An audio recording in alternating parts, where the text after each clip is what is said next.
कभी फुर्सत मिले तो पढ़ना मुझे।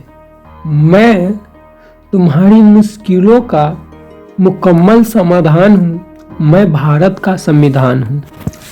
हेलो दोस्तों, स्वागत है आप सभी को मेरे रेशनल हिस्ट्री चैनल में। तो आज हम बात करने वाले हैं भारत का संविधान यानी कि गणतंत्र दिवस। गणतंत्र दिवस क्यों मनाया जाता है और क्या कारण है कि हम लोग हर साल गणतंत्र दिवस मनाते हैं यानी रिपब्लिक डे। तो आज हम इसी विषय में आप लोगों से चर्चा करने वाले हैं। तो आप सब मेरे वीडियो में अंत तक बने रहें। आज तारीख 26 नवंबर, ये वो तारीख है जो मुल्क के आईन के हिसाब से, मुल्क के मुकद्दर के हिसाब से एक बहुत ही अहम तारीख है, क्योंकि आज के दिन ही साल 1949 में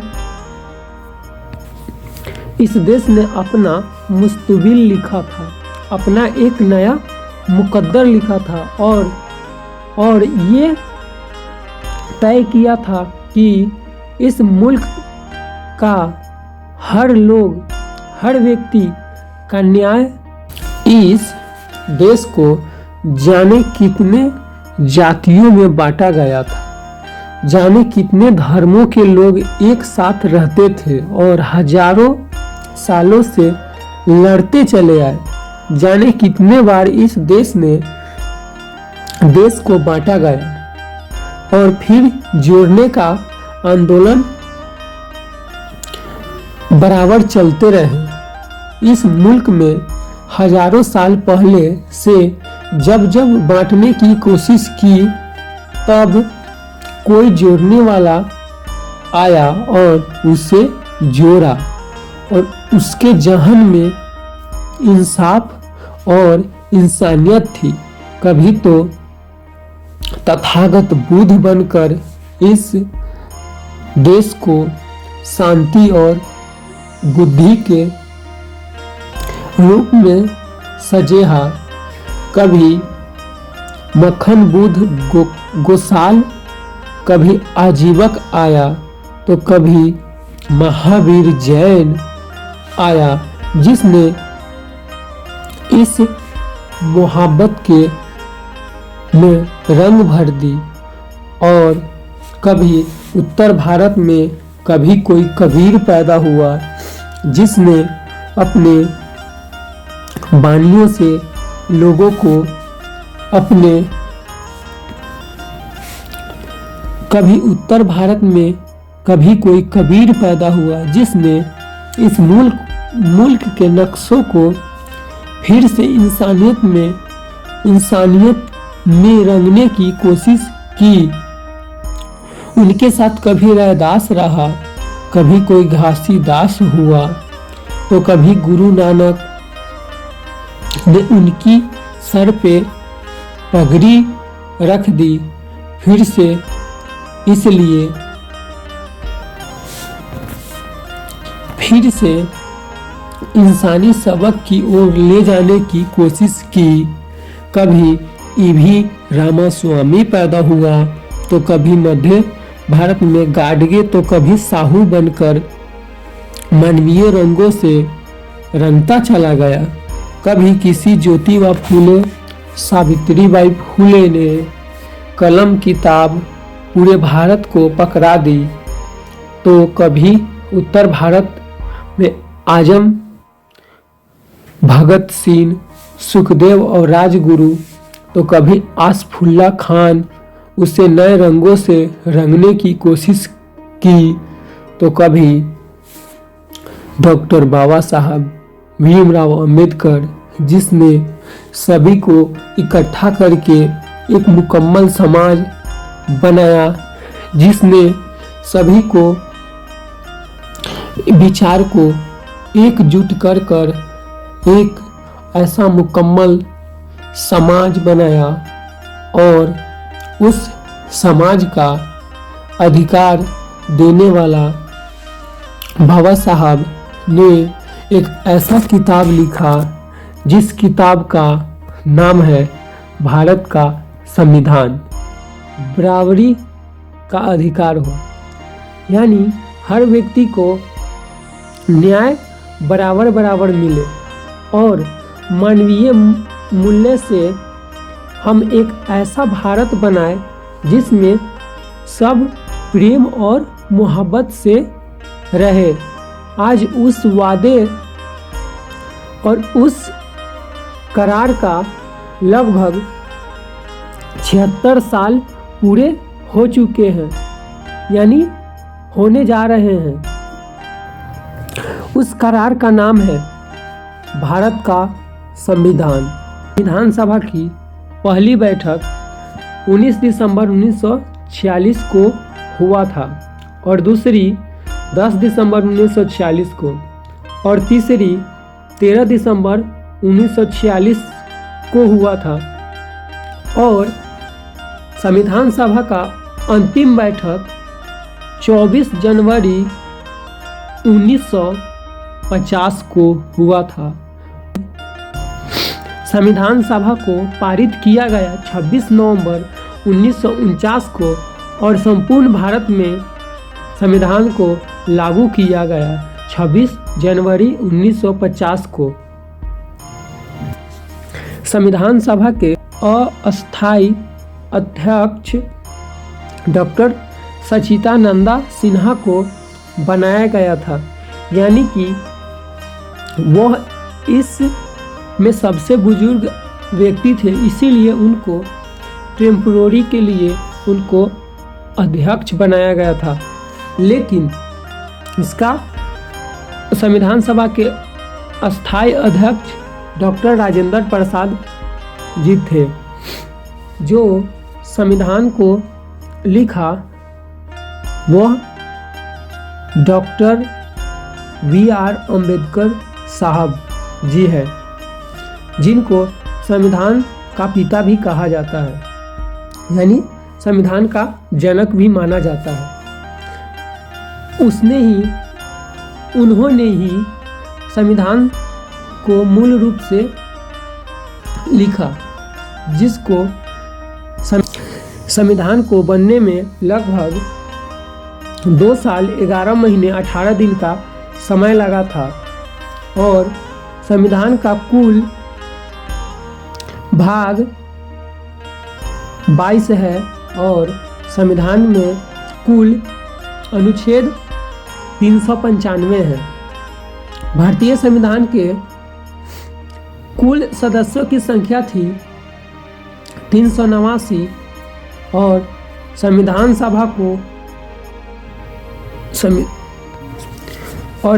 सभा राष्ट्रीय ध्वज को कब अपनाया, तो 22 जुलाई 1947 को अपनाया था संविधान सभा द्वारा।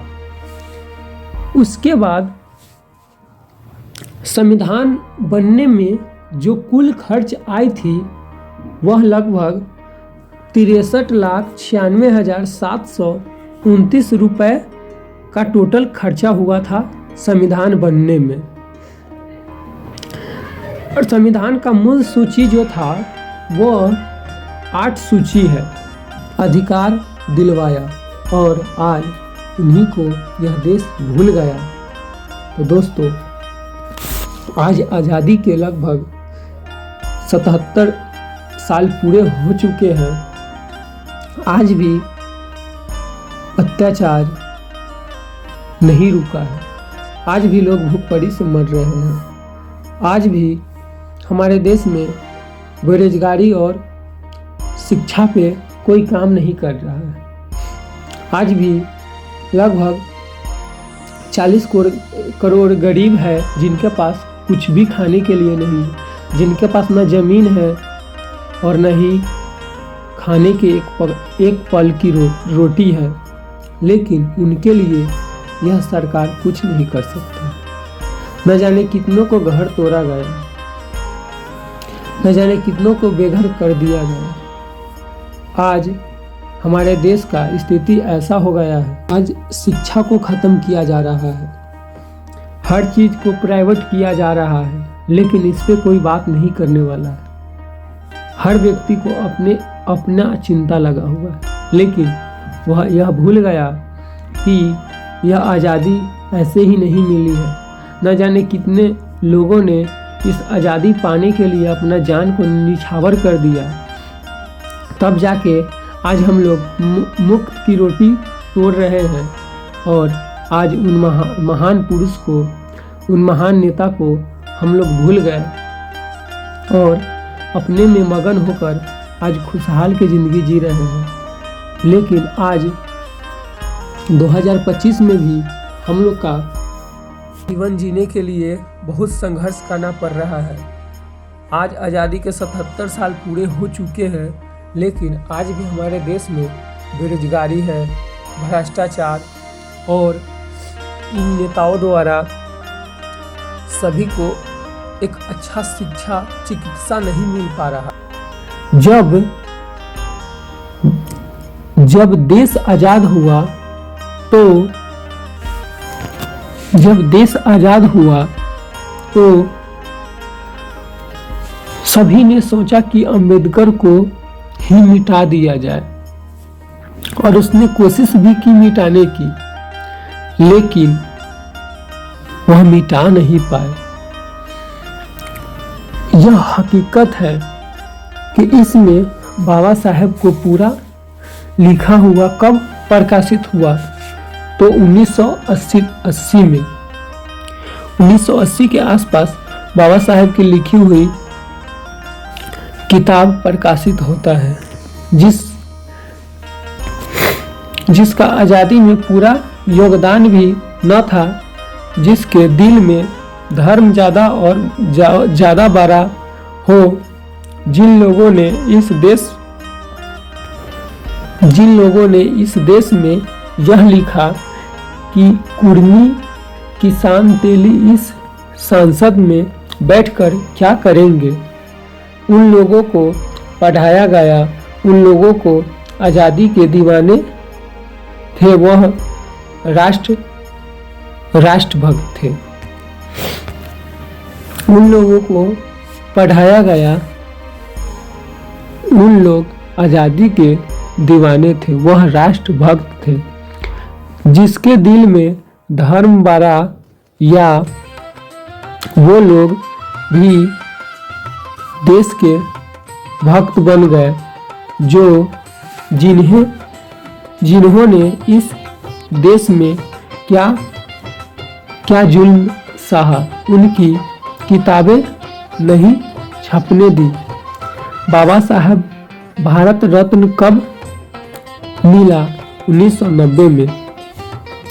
सोचिए कि यह लोग कितने धूर्त थे, जिन्होंने बाबा साहब को भी भारत रत्न कब देता है, तो 1990 के आसपास, जिस समय संयुक्त मोर्चा की सरकार, विश्वनाथ प्रताप सिंह के सरकार और मान्यवर काशी राम का आंदोलन और उन सब का संघर्ष से मिला। बाबा साहब को भारत रत्न देने में इस देश को लगभग 40 साल लग गए। क्यों रोका गया?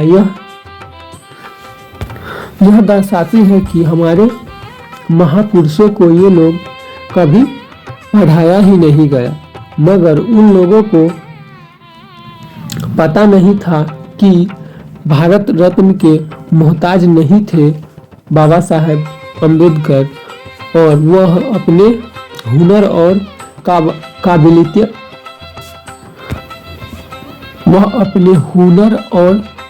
काबिलियत से भारत रत्न ही नहीं विश्व रत्न बन गए थे। बस उनको कोई पहचानने में देर कर दिया, लेकिन आज सारा सिस्टम ही अम्बेडकर बन गया। आज सारा सिस्टम ही बाबा साहब के नाम से बन गया। सच कभी छुपता ही नहीं। जब हमारे हाथ में कलम और किताब आई, तो पढ़ा और अपना इतिहास जाना।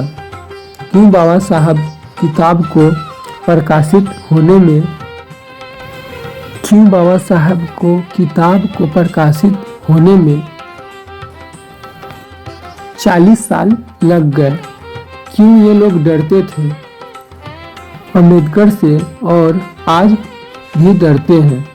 लेकिन जब अम्बेडकर को मिटाने की कोशिश की, लेकिन जब मिटा नहीं पाया तो कोशिश में लग गए कि उन्हें सिर्फ दलितों के नेता बना दिया जाए। ये लोग सोचा कि अम्बेडकर ओबीसी का नेता ना हो, लेकिन आज सारे ओबीसी जब अम्बेडकर जी को पढ़ते हैं तो अपने सारे ओबीसी भाइयों को बताते हैं कि अम्बेडकर सिर्फ दलितों के नेता नहीं, वह पूरे भारत के नेता है। तब ओबीसी को पता चला कि अम्बेडकर हमारे अधिकारों को कैसे लिखा हुआ है। अनुच्छेद 15(4), अनुच्छेद 16(4), अनुच्छेद 340 जिसमें ओबीसी को हक मिलता है, वह बाबा साहब ने जोड़ा। और एक महत्वपूर्ण बात, जब मंत्रिमंडल से इस्तीफा दिया तो हिंदू कोड बिल के बाद सबसे महत्वपूर्ण बात ओबीसी के हित में, जो ओबीसी के हित के लिए जो कमीशन नहीं बनाया जा रहा था, जिससे ओबीसी का कल्याण नहीं हो रहा है, इससे नाराज होकर बाबा साहब ने मंत्रिमंडल से इस्तीफा दे दिया। फिर भी इस देश में नहीं बताया गया कि ओबीसी के कुछ नहीं, फिर भी लोगों को यह नहीं बताया गया कि बाबा साहब ने ओबीसी के लिए इतना कुछ किया है। लेकिन हम सभी को यह बताया गया कि बाबा साहब सिर्फ दलितों का ही नेता है। तो बाबा साहब महिलाओं के लिए भी बहुत सारे अधिकार दिए हुए हैं, जैसे कि gradually pay, leave pay, child care, leave matter, leave trade union, leave काम करने वाले का वेतन इत्यादि बाबा साहब ने जोड़ा। और आज की महिलाएं कहती हैं कि बाबा साहब ने हम लोग के लिए कुछ नहीं किया। तो आप लोग जरूर इस वीडियो को अंत तक देखें और सोचें।